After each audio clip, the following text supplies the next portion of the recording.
Welcome back to Rochester Living with Mark Siwiec and Corey James Moran, brought to you by Elysian Homes by Mark Siwiec and Associates. This is episode 212. Mark, how are you? I'm good, bud. How you doing? You're surviving? Surviving. Yeah. Is that a good way to put it? That's uplifting, right? What a way to start the episode. Well, all right. I'll say this: this week is much better than last week. Last week was really rough. Yeah. It was a rough week for me. For a lot of people. Yeah, I would say. A lot. Yeah. You? Do you want? I'm doing okay. Still, I don't know. Kids go back to school, and I've had a cold since then, so it's just kind of still lingering. I don't know if you can hear the nasal. I hear a little bit, not nearly as bad as you were a couple of weeks ago. It's improving slowly but surely. So this goes through until what? May, I think. Forever. Well, it feels like forever. You're stuck if you've got little kids. It is a forever proposition. 6, soon to be 4 and 1. So yeah. Oh my God. Yeah, in the midst. Would you like to introduce our guest? Yeah. Actually, Really thank quick? you for that privilege. Yeah. So our guest today is a dear friend of mine going back decades. Ever. Yeah. As long as I've been sick, you guys have been friends. Longer, actually, I think. And I'm going to get some of this wrong because we've known each other for so long that I don't know him professionally. But Rick Dollinger is our guest. And Rick, before you originally started out, I think, as a journalist. I did. I was a newspaper reporter when I started, way back when, before going to law school and then doing other things. Yeah, and so I got to know you, I think, back in the mid-'80s, right? When Fran Weisberg was chair of the Democratic Party. And you, I think, were you in county legislature back then? I was elected to the county legislature in '87 when Tom Fry was elected county executive, and then I did a stint there for 5 years, and then went to the state senate for a decade. Yeah, you were a little bit more than a decade. So you were a senator for quite a while. I was, and then you found yourself in the state Supreme Court for a bit of time. I did. I was an acting Supreme Court judge and a member of the Court of Claims for 13 years. So I've had a great career. You have had a great career, and you and I have always been aligned. I don't know if there's ever an issue that has come up politically that you and I have had a disagreement on. You were just... I don't think so. I mean, we've worked together on campaigns. We've promoted candidates right out of the same cloth. But more importantly, done a whole bunch. We've had a number of great meals through the decades. And Absolutely. That's what's most important. So I'm thrilled. And actually, one of the reasons I'm really thrilled to have Rick is because, as I was saying to him the other day on the phone, trying to cajole him to join us, I honestly think that every time, I always love having dinner with Rick because the conversation is always fascinating. Rick has interesting insights. He's incredibly intelligent. And so I'm really looking forward to some of what it is that we're going to be talking about in this episode. Well, especially considering your initial journalism background, we'll be tackling free speech. Absolutely. It's right up my alley. Before that, jump to some real estate real quick. Sure, let's do it, bud. Let's get the updates. We are over the 600 mark for single-family active listings in Monroe County. Yeah, I did see 566 to 612 right now. There Highest was of the year. Surge. There was a surge of new listings that came on the market for sale. Surge. I'm speaking Comparatively relatively. speaking. Yes, exactly, exactly. Yeah. So there has been a surge, but again, as we've said, any number of times the past few weeks, it's a combination of new properties coming on the market for sale and those properties that are on the market remaining on the market for a little bit longer. Yeah, 6 county region, there was 1043 last episode. We're up to 1092 right now, so a little jump there as well. Under contract and pending, the past couple of episodes, we've seen those numbers actually go down. Now a reversal of that, they're back up again a little bit. Monroe County was 1094. Last week we're up to 1097 now. 6 county region, it was 1692, up to 1694 now. Although there was it a Redfin study that came out, Mark? I know you sent this to me. That the average days on market is still 8 days for Rochester, right, which still puts us towards, I think, top 5 in the country. Yeah. Wow. Us in Syracuse. Yeah, it really is remarkable, but it's still a difficult market. It's become even more difficult over the course of the past few weeks. Well, difficult for buyers and sellers now. When you talk about the 8 days, you're talking about from the day it's listed to Correct. the day it has a contract. Yes. Wow. Until it goes under contract, yeah. 1 week and a day. Yeah. Well, that's astounding. And that's been the case for quite a long while. And you go back, a couple of years, and we've been in the top 5, top 10. And it's one of the reasons why it is, Rick, that we are also the number one community in the country any number of times in the past few years in terms of the number of properties that are selling above list price with multiple offers. 67.7% of all properties are selling with multiple offers above list price. And over the summer, it got to 80% of all homes in this community selling above list price. Yeah. Wow. Insane. Really incredible. Hot market. It doesn't get any hotter than that. I don't know. Well, it's cooled a little the last month or so, I would say. Well, and I think we should dive into it a little bit. The buyer disengagement, because I've been having conversations with a lot of agents, and they're feeling the same kind of things that I'm feeling, that buyers just aren't as active as they were. They're not as aggressive as they were. And I mean, there could be a lot of factors that attribute to that. But I think the one common thing that we've all kind of agreed on is the fear that's out there based on what's happening, I mean, in the globe, but, certainly what's happening in the country. Yeah. Our domestic political situation is not helping things. Things started to chill a little bit back in April when the president announced his tariffs. Post-Easter, and things started to slow down a little bit then, but it was still a decent market. It was just taking a little bit longer. The public doesn't have confidence that 6 months from now we're going to be in a better situation than we are today. At least from my point of view and my experience, that's been the biggest factor in consumer consumption, is the notion that it's worth it to spend your money today because it'll be better tomorrow. Well, and you're absolutely right. right. Just seems to be very much in flux. Very much the case. Earlier today, 8:30 this morning, the personal consumption expenditures was released. It's the Federal Reserve's primary gauge of inflation. It was within expectations, so everybody's heralding this as but the expectation was that it was going to go up again, and Right. again. So we're seeing that inflation is going up and unemployment is going up. And you're a master of history. Last time this happened was in the 70s, and I know we've been bandering this about a little bit over the course of the past few weeks. But when you got inflation and unemployment both rising, that's stagflation, and that is ugly. That is ugly. I mean, it took us 10 years to get out of that. It's interesting you use the word stagnation. My view is if you put a political spin on that, it's called a recession. That's all there is to it. That stagnation in higher unemployment, increased costs, uncertainty in the global market, the effect of the tariffs, put all those together. And I mean, it hasn't happened yet. I'm not certainly, I don't have a crystal ball to tell you exactly when it will happen, but those kinds of signs just erode people's confidence. And when that happens, they're not going to spend their money, period. Well, and I do think that I'm a little concerned about what plays out over the course of the next week. We have to have in place by next Wednesday a budget deal. That's going to throw another Doesn't seem likely at this point. It does not. Last I heard, the Democrats and the Republicans aren't getting along particularly well. Yeah. So that's very, very alarming and very concerning. So there is a lot of concern out there. I don't see anything in the foreseeable future that is going. And then you wake up today and all of a sudden,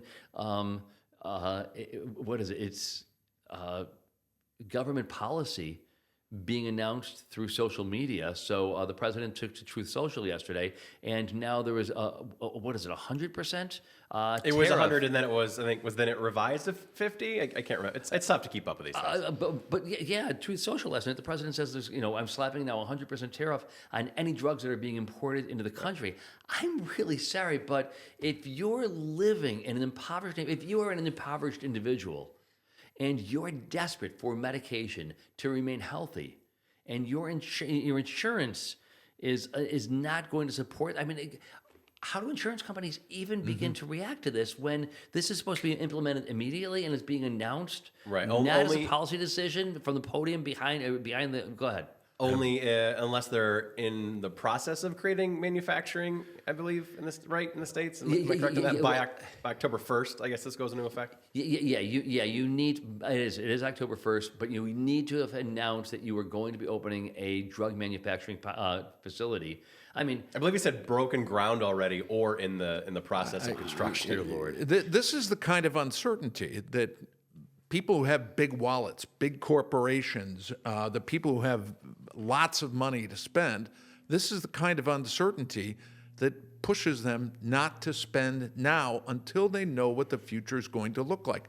When you have the tariffs going up and going down like a teeter-totter, you're not quite sure where your money's going to be or how you're going to make your profit or How do you anticipate. budget for that as a company? You can't budget it. And given the uncertainty, the budget deal in Washington is just another factor that when it comes to real estate right here in Rochester, I would assume someone's sitting there thinking, do we buy that extra home and take on that extra debt now?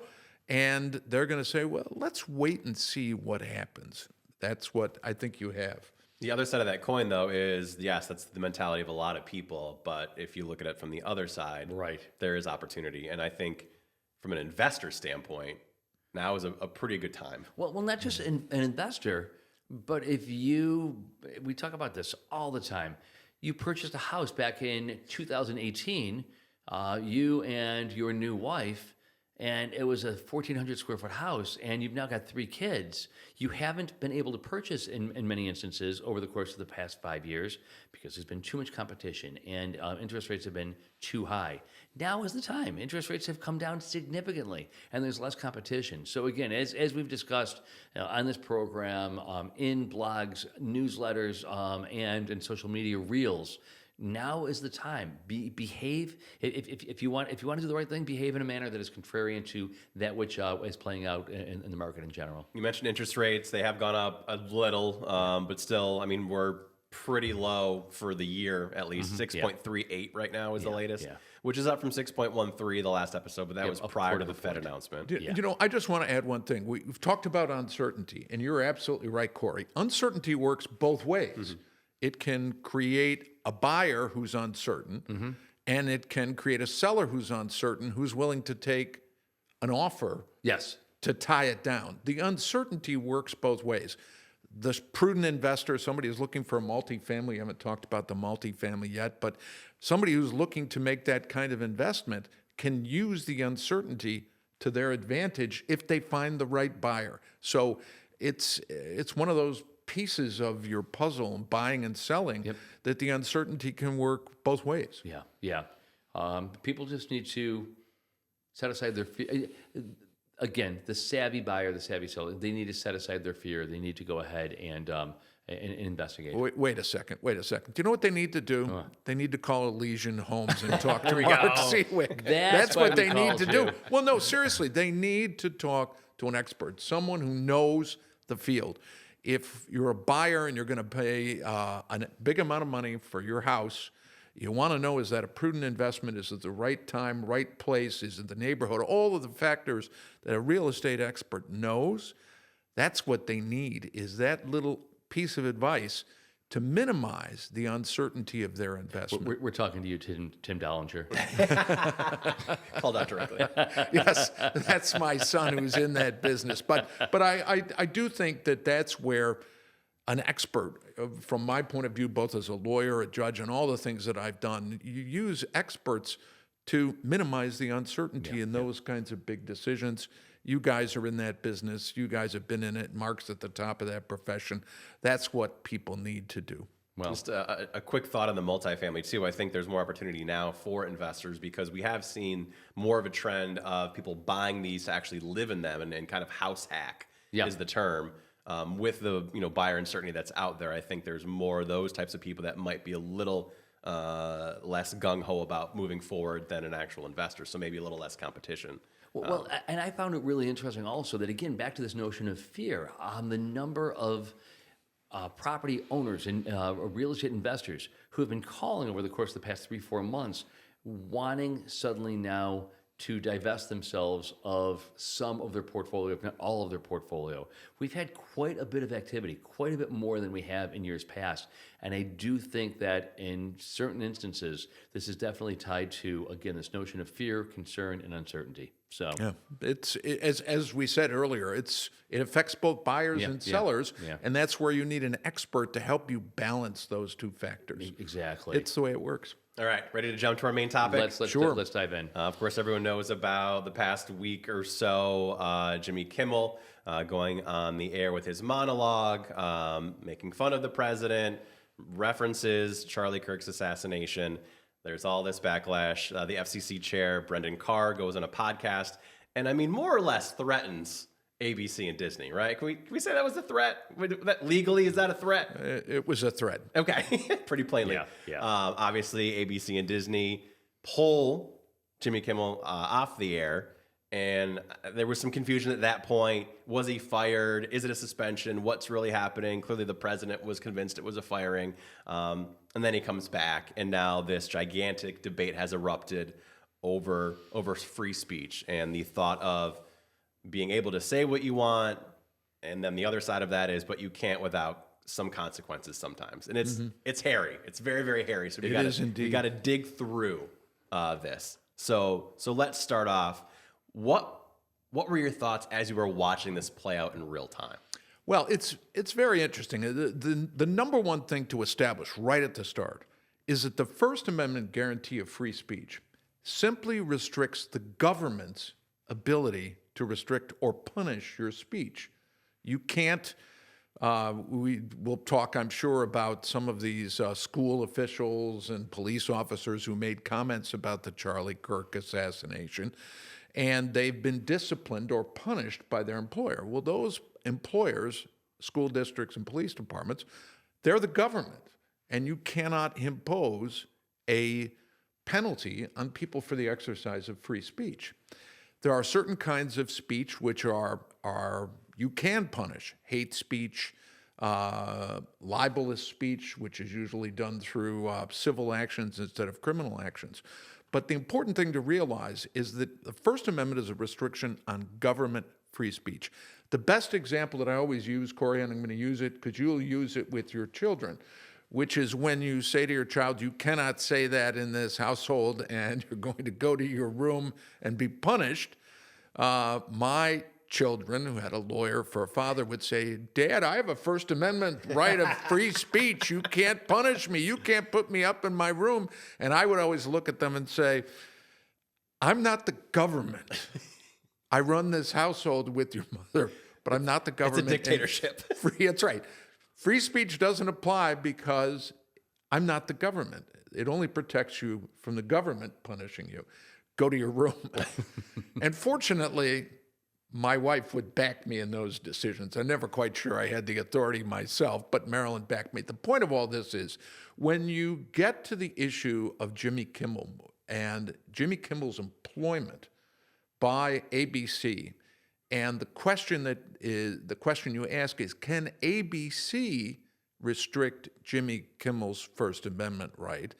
And the answer is they can, because they're not the government. It's a private business enterprise.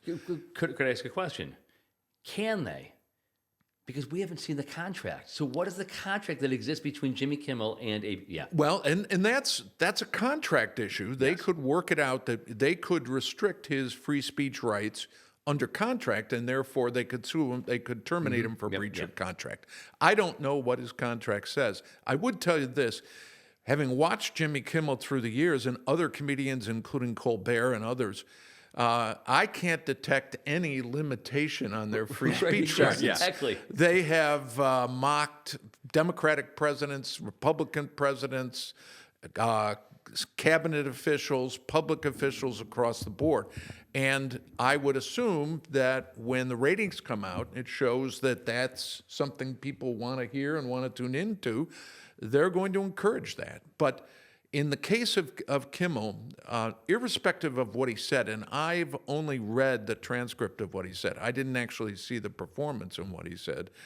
But I thought that was well within the limits of making a comment. I mean, he basically said, don't take advantage of Charlie Kirk's assassination and use it for the purpose of making someone other than the killer into bad people. And I think, at least based on what I know sitting here today, there's no evidence that the assassin was motivated anything other than personal animosity. He wasn't a member of the Democratic Party. He wasn't a member of any socialist group. A way to start to change the rhetoric and turn down the heat, turn down the volume. And I don't know where that comes from. And I don't know, I don't see it happening anytime soon. And that causes me a great deal of concern and pain. One thing I would tell you, at least it's my observation. But be interested in your thoughts. The president has really captured the language of this era. It's salty. It's disrespectful. It's, in my opinion, social media driven.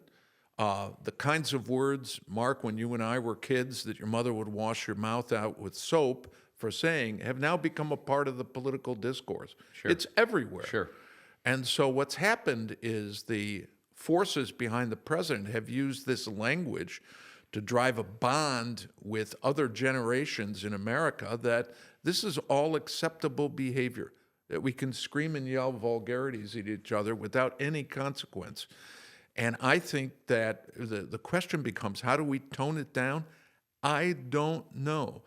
But if we don't tone it down, I think we're going to find that political violence just gets out of control. It just, both on the left and on the right. You're using future tense. Yeah. It already has. Yeah. It already has. And in my opinion, the potential that it's going to increase is substantial. The notion that you could storm the Capitol of the United States, resulting in the killing of a security officer and the maiming of others and the destruction of government property, and have reach the conclusion that no one's going to be held accountable for it, sends a message that if you're aligned with the right political forces, you never have to face any consequences.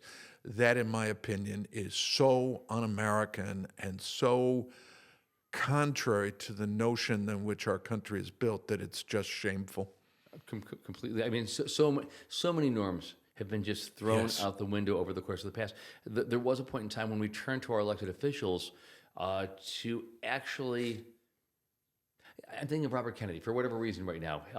Martin Luther King is assassinated. You're not talking about Junior, right? You're talking about the Robert Kennedy, right? Thank you I'm so sorry, much. I had to clarify. That'll be a different Thank you episode. for clarifying. Yes, I'm thinking about Robert Kennedy upon hearing that Martin Luther King has been assassinated. And rather than ratchet up the rhetoric for personal gain, he gets on the back of a pickup truck and speaks so beautifully and eloquently. And we used to turn to our elected officials to act as models, role models, as to how it is that we should be behaving as a society.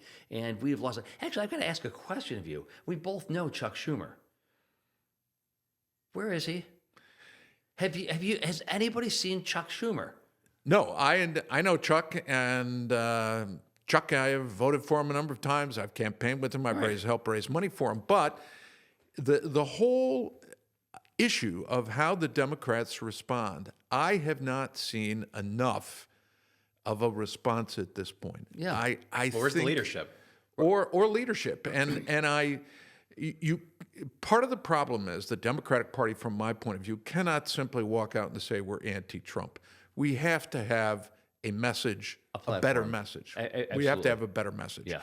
I think what they're all hoping for is the combination of the tariffs will drive up inflation. The loss of health care under the big, beautiful bill will be substantial, and people will start complaining. But I just think... Unfortunately, the provisions of the big, beautiful bill don't kick in until after the midterm elections. Right. Well, and it's too late at that point in time. Correct. And at that point, we may have to live with even a bigger Republican majority. I don't think that's going to happen.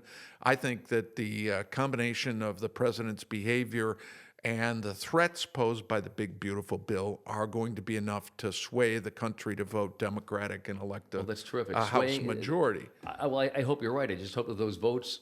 Well, but here's the thing. If anybody thinks it's going to be a 40 or 50 seat majority, they're kidding themselves. This country is divided.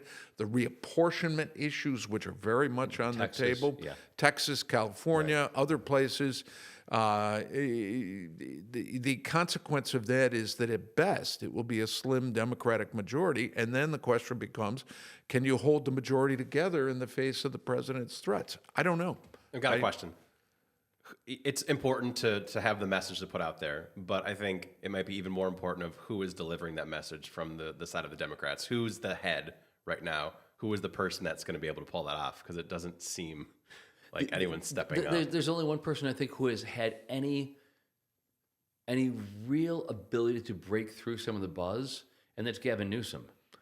I think that he's the. I mean, Jasmine Crockett's a firecracker. I mean, like love her, but but her audience is fairly small. I think that that given his personal wealth, given his campaign war chest, et cetera, I think that Gavin Newsom, but he doesn't speak to all Democrats, and he doesn't speak for all Democrats, and he's currently and only the governor of the state of California. There's nobody, I believe, who has that national stage. Well, I agree with that. And I think there are a series of potentially very good candidates. Governor Shapiro from Pennsylvania, Pritzker from Illinois. Yep. These are outspoken opponents of the president. The difficulty is, and I agree with you, they don't have a national stage that they've played to thus far.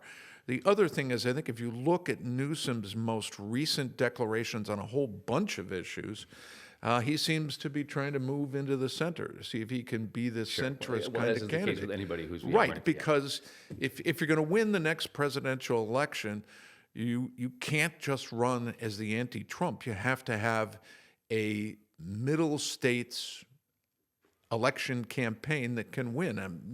And I'll just offer one other assessment. The Democratic Party's performance in the last 10 years on the presidential level and the national level has been abysmal. Hillary Clinton was not a good candidate. She did not run a good campaign.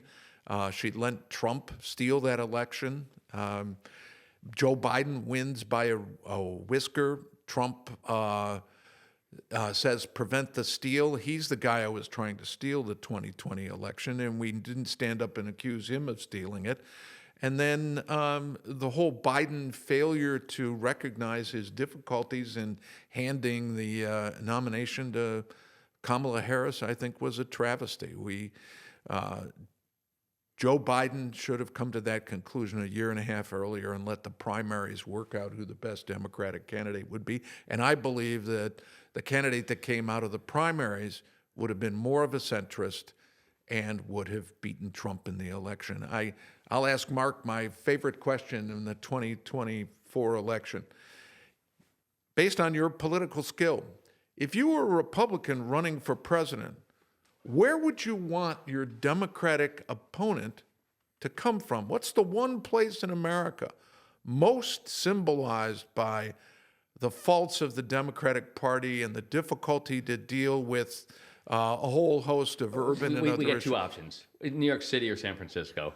Where did we nominate our candidate for president in 2024 from? I think perhaps California. San Francisco, yes, specifically California. San Francisco. My point is we ended up with a candidate who ran from a base that is in the most liberal, progressive, however you want to describe it, major city in America. We almost fell into a trap of our opponents being able to say, are you going to really elect somebody who's from San Francisco, California, to be the president of the United States? Well, it's almost like 68 in Chicago. I mean, right? Correct. I mean, like, great. Let's just go ahead and have it in a city in which there's going to be these mass riots. Right. And we're going to have Mayor Daley at the point saying, "Go out and shoot them all." I mean, it was chaos. But I think that I use a football analogy. In my opinion, over the course of the last 3 presidential elections, we have fumbled the ball. That's all there is to it. I'm so glad you said that, because I think that, yes, there is lots of fault, plenty of fault to be placed at the feet of Donald Trump and the Republican Party. Mm-hmm. But that's not in any way meant to exonerate the Democratic Party and the faults of the Democratic Party and the absence of any credible opposition. And frankly, in the years leading up to, I do understand some of the concerns that many grassroots Americans living in Peoria, living in rural America, having concerns about how it is that they're supposed to feel and how it is they've been demonized for feeling in a particular way. I do think there are some issues. And I do too, and I think that's where in the party politics, as a lifelong Democrat, we lost the working class guys and women, and it just we did not have a powerful enough message geared to how we were going to improve their lives. And under those circumstances. And it's interesting. It ties back in with something we talked about, the uncertainty of the real estate market. If you're uncertain about where your future lies, that uncertainty usually means that you're not going to vote for the incumbent and their party. You're going to take a chance on somebody else. Yeah. And I think Trump gave them a pitch that said, I can make your life better. We'll lower the price of groceries. We're going to lower the price of this. We're going to create more jobs. That's what people want to hear. So in other words, I think the Democrats, the policy moving forward should be just to lie through their teeth about policy positions, because it seems to have worked for Donald Trump at least on 2 elections so far. Well, he's been believable to some, not to me, but but to enough, yeah. To enough, you're right. Yeah, and to that, not a plurality of voters, but to enough who are going to help secure the electoral map. Correct. But let me just go back to one thing. It's the question of speech.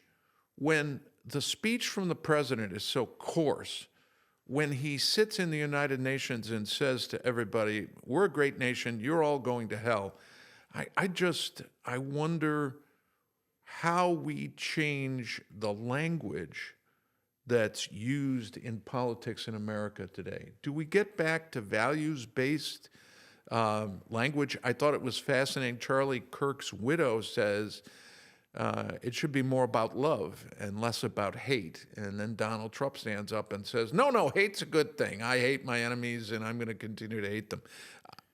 I just wonder, how do we change that coarse language? By example. By example, I agree. And we just need, de Tocqueville, we enjoy the elected officials that we, what is it, de Tocqueville? We enjoy the government that we deserve. Right. That's what he said. We enjoy the government we deserve. So if we're holding our elected officials to a standard down here, but we want them up there, you know what? We need to change the standard by which, and we have to be more engaged civically. We have to actually spend. And how is it that somebody with 3 kids working 2 jobs is going to actually be able to sit down and understand the subtlety and the nuance of a policy position paper? And people, I get it. They have 30 seconds, so they're going to be swayed by the TikTok reel or the Instagram reel. They don't have hours to, nor do they care in the way that you and I, pouring hours like reading through policy and position papers. So, Corey. 2 questions. Since the Civil War, I think without question, is this the most divisive time politically in American history? And I have a follow-up. Well, if you set aside the Civil War, when the issue of slavery was the question that divided America, there were clearly times in the progressive era in the early part of the 20th century when immigration and women's rights and the right of suffrage, when Woodrow Wilson, of all people, decided to go after the Red Scare and J. Edgar Hoover was at the front. I think that was a scary time. I think the McCarthy era was a scary time. But as far as political divisiveness goes, I would think that this may be the most divisive time since the Civil War. After the Civil War, and we were united in our fight against England, then you get to the Civil War, obviously divisive. Nothing in our history has compared to what is playing out now other than the Civil War. Well, but what's interesting about that is the division, in my opinion, is created by the chief executive. Mm-hmm. He's happy to live in a divided country. He's happy to have a divisive ethos in American politics and life. So when the division is warmly embraced at the top, it's hard to argue that there's some other mode out there. Follow up. I was going to say, what do you think? I agree with everything you guys are saying. Follow up question. Midterms next year. The temperature's already here. Where's it going to go? It's going to go up. Almost certainly, right? I think it goes up. I actually am sort of fascinated to see what happens in the next 8 months. The Trump administration has fired every every arrow in their quiver that they've had, the immigration issues, the tariffs, and all the rest of that. And I will be fascinated to see what the next level of presidential initiatives are. I worry, as I think Mark does, that it will involve potentially violence and intimidation directed at all kinds of people as the next level. And the question becomes, how does the public generally react that way? I'm somewhat heartened by, there have been a couple of stories that have come out about the immigrant who works in a small town who gets raided by ICE and put in detention, and suddenly everybody in the community realizes, well, he was a good guy. He was a utility guy. He worked, did yard work for a whole bunch of people. I guess my question is, do those kinds of stories proliferate, and do we have a sense that we've overreacted in so many ways, whether it's tariffs, whether it's going after people on the political side, or whether it's immigrants? It's really a question of, does the public come to a different awareness about how you've got 2,000 people in Wabash, and you've got another like 1,200 people in, I don't know, Enid, in these tiny little places. Or let's say it's there's just not enough. There's just not enough mass. So I just don't think that we're going to see the uprising that you're hoping for. And I definitely am concerned. I definitely am worried about not only a rising temperature. I'm concerned about arrests, people being rounded up, arrested, enemies of the state, executive orders. And all he needs to do is just get... Listen, so much of what's gone on over the course of the past 8 months, whether you're a law firm, a university, whether you're Paramount or the New York Times, ABC, Disney, it's all about intimidation and causing people to cower and behave in a particular different way. Well, as soon as they start rounding people up, and listen, I know that there are people who are listening to this who are going to say, oh my God, that's histrionic. I'm sorry, but like everything we've been saying, 2016 to 2020, and then January of this year to now, has ultimately played out in exactly the way that we assumed that it was going to. So when I say that I'm concerned that people are going to be intimidated and cowered into behaving in a particular manner that is going to suppress votes, I would tell you this. I mean, we saw it yesterday. James Comey, the former director of the FBI, is indicted in the Eastern District of Virginia by a new U.S. attorney. And the reason why they appointed a new U.S. attorney is because the old U.S. attorney looked at the facts and said there's no basis to issue an indictment. That is a political prosecution. That's the kind of thing, when it happened in Guatemala, or it happened in Chile, or it happened in Argentina or Brazil in the old days. Those were the kinds of things that America stood up and said, this is purely political retribution. This is what dictators do. It's happening right here. And Mark, I wish I could tell you that I have a faith in the American people that it's going to stop. I don't believe it will. I think it's a pattern of retribution that's going to continue. And I agree with you. I don't know when everybody stands up and said, that's it. We're not going to do it anymore. They started to the other day. Yeah, I was going to say, do you think anyone from the right starts to speak up? I mean, we saw it a little bit with the free speech issue. Of all people, Ted Cruz went on his podcast and more or less demonized that. And when Spencer Cox, the governor of Arizona, he came out the other day and was very, very passionate about, it doesn't matter whether you're left or right, Democrat or Republican, we've got to start to behave. And what happened to Charlie Kirk was tragic, and we would all agree with that. But we can't use his death as a cudgel. I think that those who protect free speech, who on the right or the left, have to stand up and say, we've got to protect free speech rights, number one. Number two, we've got to tone down the violence, tone down the violent language. The president seems to be able to do it on social media using vulgarity, a fight, I keep telling everybody when they say to me, we've got to fight for this, my response is, we don't need to fight. We're not in the game to fight.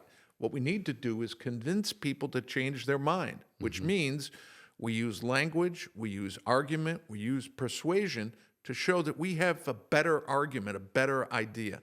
This notion that we're going to go out and fight, in my opinion, is part of the underlying language that is just too incendiary. Well, two things. One, Spencer Cox, governor of Utah. So I misspoke a moment Oh yeah, ago. that's right. Phenomenal. Like, we need more. We need more Spencer Coxes in the United States right now.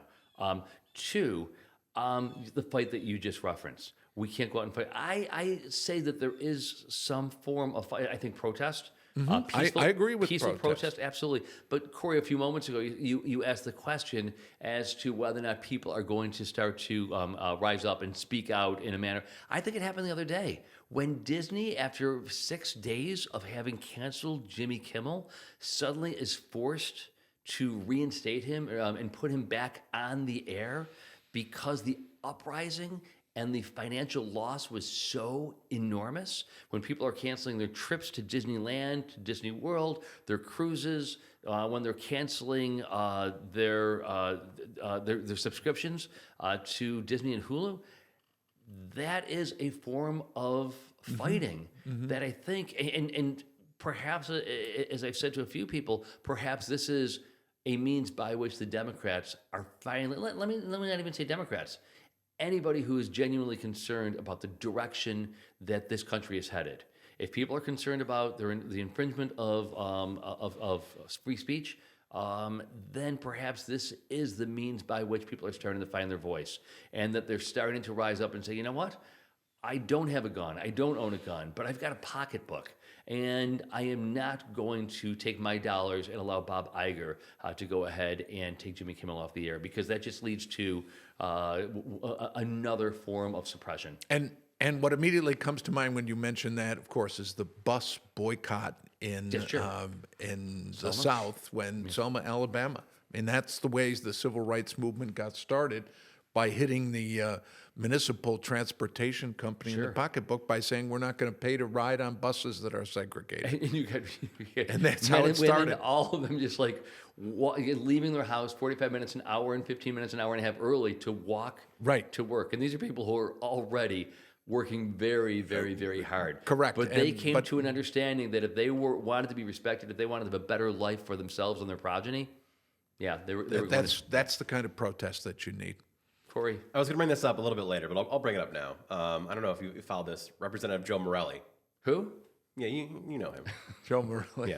Yeah. He held a controlled town hall in Rochester earlier this week. It's about 50 constituents that were selected by lottery to go there. And at the event, he floated the idea of calling a constitutional convention to rethink federal structure, saying, quote, "We've had this government so long, maybe it's time to rethink it." Initial thoughts on that? A constitutional convention under the current Constitution is very difficult to do. I believe 2/3 or 3/4 of the states. Two-thirds to call for it. 2/3 have to call for it. I don't see that happening as I look around. Part of that, of course, is the difficulty with the structure of the country and the states. It gives Wyoming, which has 2 senators and 1 congressman, the same sway in deciding a constitutional convention that California would. Yeah. So I don't foresee any way to bring about the constitutional convention under the current requirements.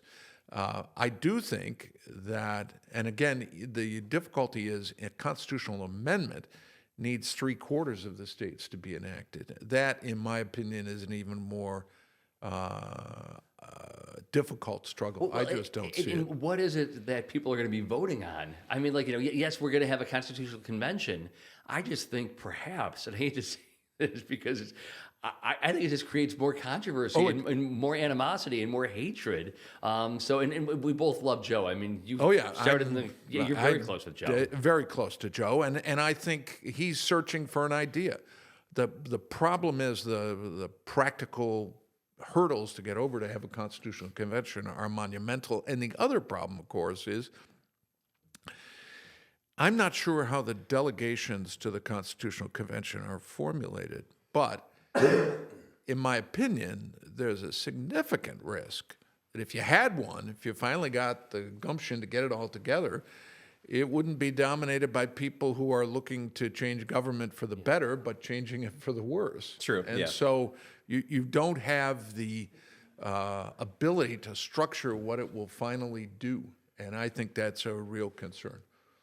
The fact it's even being thrown out there, that was a little troubling. Well, I think he realizes that, and there is some significant justification for the structure of government. The notion that all the states have the same electoral power. I mean, I think someone described that for every 200,000 people in Wyoming, they get one vote in the Electoral College. In California, for every 780,000 people, they get one electoral vote. Yeah. So we really haven't, in the election of our president, we have given smaller states an enormous ability to control the agenda. I did a study once because I was concerned about how you overcome the filibuster in the Senate, which requires 60 votes to overcome the filibuster. The 20 smallest states who have 40 votes in the Senate, what percentage of the United States population do those 20 states have? Oh, I'm going to say 8, yeah, 10. I was going to say 12 to 15. The answer is 11%, which means that 11% of the people's elected representatives can prevent the United States Senate from passing any piece of legislation under the filibuster. Listen, God loves... It gives a little tiny portion of the public the ability to tell the other 89% about what they're going to do and how the country's going to function, which is why, from my point of view, the government we've created is inherently very conservative, because it's just, you've got a small group that's able to hold its breath Sure. and stymie the wishes of the other 89%.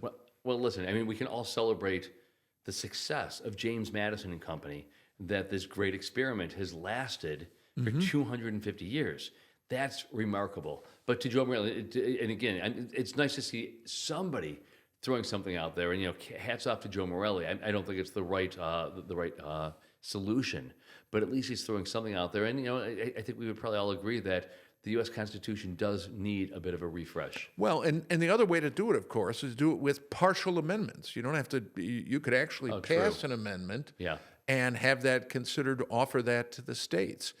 I still think that's a difficult way to do it. But look at ERA. I mean, we couldn't even pass ERA, for God's sake. But the fascinating thing is, I think it just symbolizes Joe's frustration, having been in Albany or in Washington for 7 or 8 years, and the inability of the legislature to get things done other than packaging one big bill. They haven't done anything. There are the problems that we face about energy consumption, pollution, all these things. They're still on the table and they're not moving forward. I get his frustration. Well, I mean, we're having him on, what is it, the first week of November? So I'm looking forward to have Congressman Morelli, and we can dive into some of those issues. Oh yeah, he'll dive in with you, believe me. Oh yeah. Any last minute, any other thoughts before we spend a little bit of time talking about things that are playing out in Rochester? Here's my bottom line. Until the tenor of speech changes at the top, with the president pulling back on his angry, antagonistic, vituperative, my word, speech, the debate doesn't change. And I think the American public has to say, that's enough, Mr. President. Start acting like all the noble predecessors that you have admired, whether they're, I don't know, pick one. But none of them have acted the way you've acted. Let's come up with a normative type of behavior. You can still have your ideas. You can still make the arguments. But stop characterizing everybody that disagrees with you as an enemy who should be destroyed. That language will tear America apart. Well, again, use of the future tense, and I love what you just said, but it's playing out right now as we speak. And we can only You're hope for absolutely better right. days. I didn't mean to give any easy pass to him. It's yeah. been horrible thus far, and it looks like it's only going to get worse. Well, thanks so much, Rick. Really appreciate it. You Yeah, got a thank few more you. minutes to sit I do. with us? I'm All sure. right. Yeah, now taking it back to real estate here, we've been asking, we need programs, we need something to help with the issue of how many homes are on the market. This is kind of like putting a Band-Aid on your hand getting blown off by a grenade. But the city has selected Cook Properties to build a 9-house modular home development on 7 vacant lots in the Market Heights neighborhood. So these are going to be valued between $135,000 and $165,000. The construction is expected to take place in about 60 days and should be ready to go in early 2026. So 9 homes, again, it's not going to put the dent in inventory that we need, but do we file this under something is better than nothing, Mark? Sure. Shrug. I have something I have to. I'm going to quote Mark Siwiec. I heard you on WXXI, I believe, some point in the last 2 or 3 months. Two, 3 weeks ago. Yeah. Okay, and you talked about the fact that to build any type of new home is in the range of $250 per square foot. Oh, yeah. You build a 1,400 square foot house, that's a $325,000, $340,000. Well, that doesn't even include the cost of the lot. Correct. But my point is,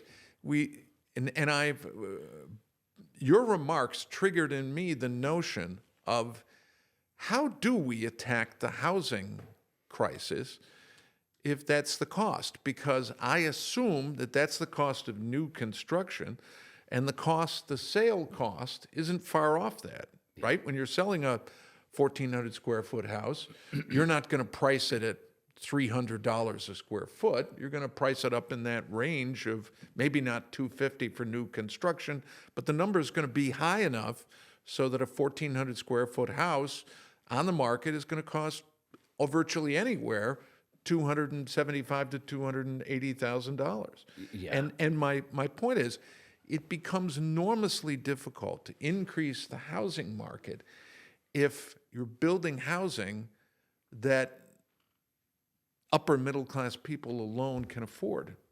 I mean, that's really the challenge. Well, I don't know how you As I said in Evan Dawson, I mean, it's going to require governmental. God, I mean, how many times have I said it? It's going to require governmental intervention.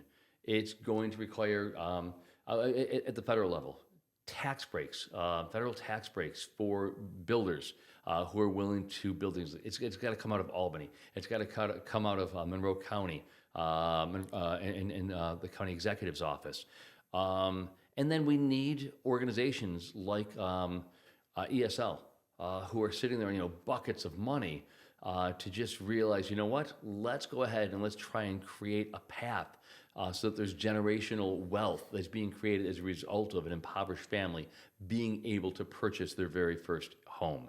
And so I think there are all sorts of ideas. It's just a matter of getting a few elected officials into a room together.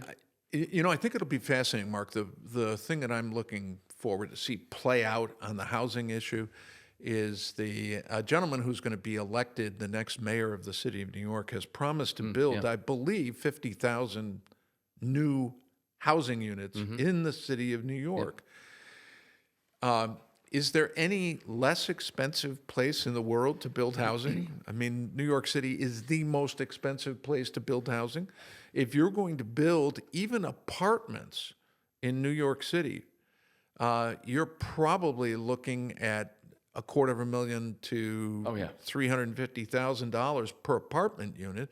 And then the question becomes, how do you sell that? How do you offer that to someone of modest means who's making $60,000 or $70,000 in the city of New York? Subsidized. It has to be virtually completely subsidized. But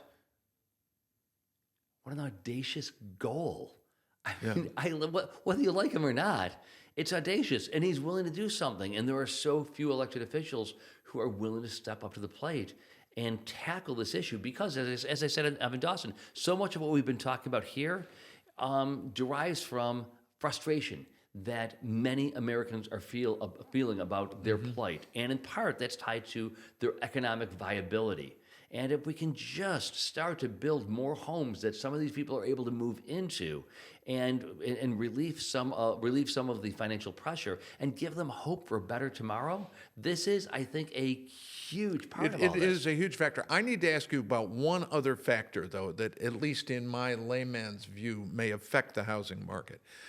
In my opinion, and I'm guilty as charged, I'm a baby boomer who's holding on to his house. And I'm going to hold on to it until eternity calls.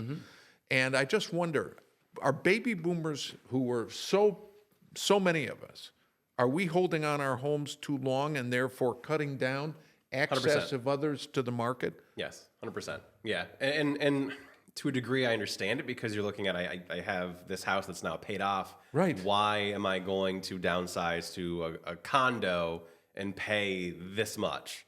So that's kind of the difficulty we find ourselves in. But does that restrict the housing market? I mean, there aren't as many because, and here's what's sort of fascinating. In the course of the next 10 or 15 years,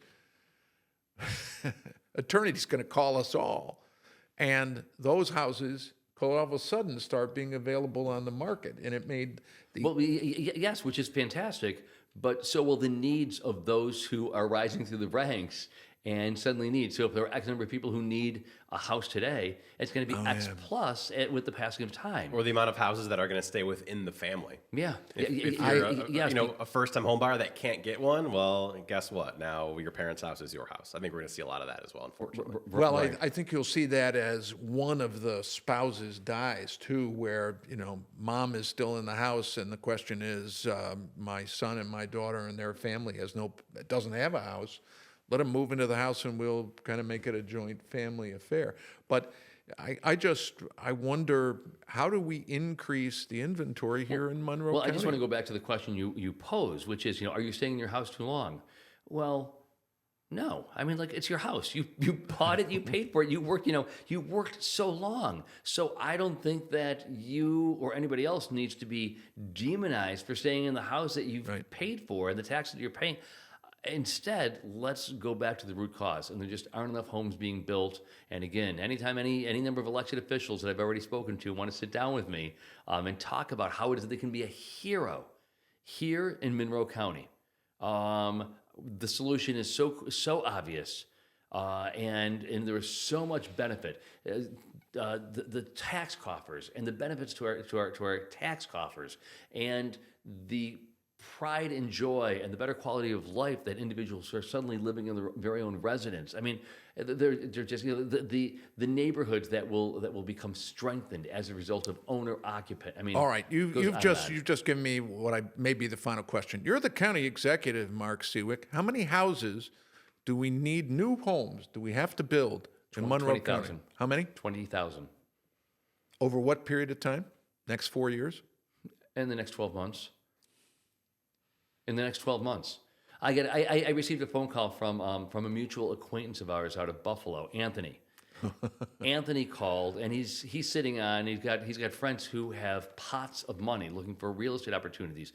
I said to him, "Come into Rochester, and you can literally buy up all of downtown Rochester, and start converting these buildings one after another into apartments, into condominiums, into residences, and you will be a hero." And suddenly, downtown Rochester, which is an eyesore, it's a sty. Right. Suddenly, downtown Rochester becomes viable. It becomes a neighborhood. There are people who are living there. There are owner occupants, and there are grocery stores or bodegas. There are dry cleaners. Everything restaurants will suddenly, and people will suddenly start feeling safe again in downtown Rochester. So we'll see whether or not we can get Anthony. Well, but that's the answer to my question is we need 20,000 housing units now. Mm-hmm. Yeah. Well, that's really the challenge. And Well, I know where there are a bunch of shells. We just need to your retrofit. I want to change the subject. Go ahead. And so we've spoken so long, but there are a few other things. And I'm fearful to bring this up, but we do have a new district attorney. Okay. Yep. Brian Green. I don't know Brian. I would imagine you probably do. I know do. Brian. I know Brian. I have a lot of confidence in Brian. He comes out of the DA's office. He's been in the county attorney's office. He's well known in the Democratic Party. He is given his prosecutorial background, I think he's a moderate. I think he's going to be, as I describe it, strong on justice and tough on criminals. And I think that's what we need. We've got to convince people that they have confidence in the criminal justice system. And so it has to be even-tempered. It has to be thought-based and law-based. And I have every confidence that Brian Greene can do that. Oh, that's fantastic. That's great. Corey, anything else? That's all I've got. You want to wrap this up for us? Sure. All right. Well, thank you again for joining us. Thank you very insights. much for having me. Again, I appreciate it. Yep. And thank you for watching and thank you for listening. We'll talk to you again next time.